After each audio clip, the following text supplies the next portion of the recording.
Magandang umaga, kasimpleng buhay. Kaya pala, marami na ako curious about dito sa buli. Bakit daw ito namamatay pag ito ay namunga na? Breakfast muna tayo at tayo ay bago pumasok sa trabaho. At maglibot-libot muna tayo sa ating magandang kapaligiran dito sa ating area. Hulo. Yun. Yung puno nga pala ng buli ay namamatay pagkatapos ito mamunga.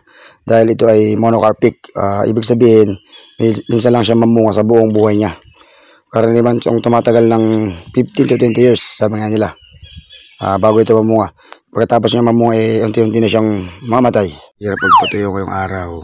Yung, ganda ng araw, perfect. Wow. Yung nga pala, maabot ng siguro mga 15 hanggang 20 metro yung taas na to. Oh. Tapos 3 tsaka hanggang 5 metro yung haba ng kanyang dahon.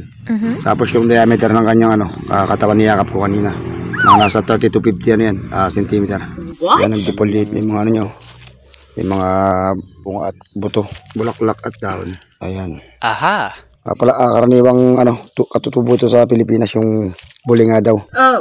Na tumutubo sa mababang lugar. Karaniwan tumutubo nito sa mga gubat tsaka sa malalapit sa ilog. Yes? Yan may mga tubo na siya. Yan ay mga magiging next generation niya after ng kanyang pagkawala. Tapos yung lifespan daw na to, inaabot lang din ng 50 to 20 years. Oh my God. Bago mamunga. Saka bago din siya mamatay. Yun. Yan medyo bata pa.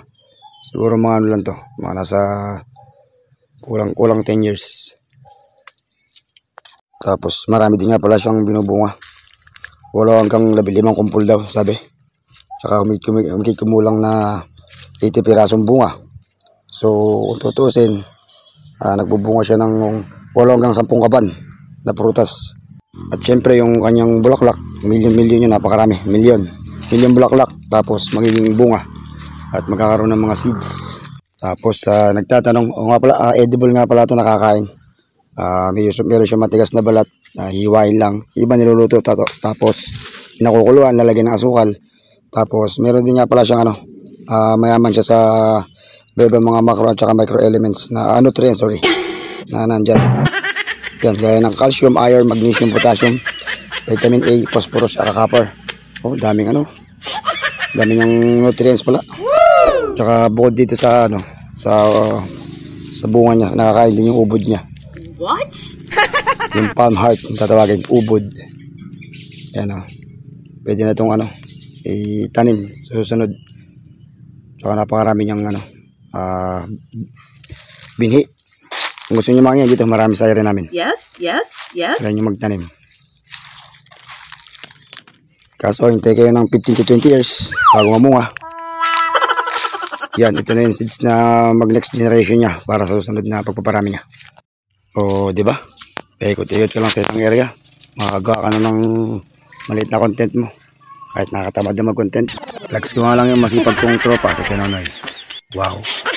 Perfect day nga pala. Ngayong araw at magandang panahon. Napakaganda. Wow. Yun na land preparation na nga pala nilulugusi ang kanyang tataniman na kamote. Wow. Alright, tayo papasok na. Ingat, kasimpleng buhay. Keep safe.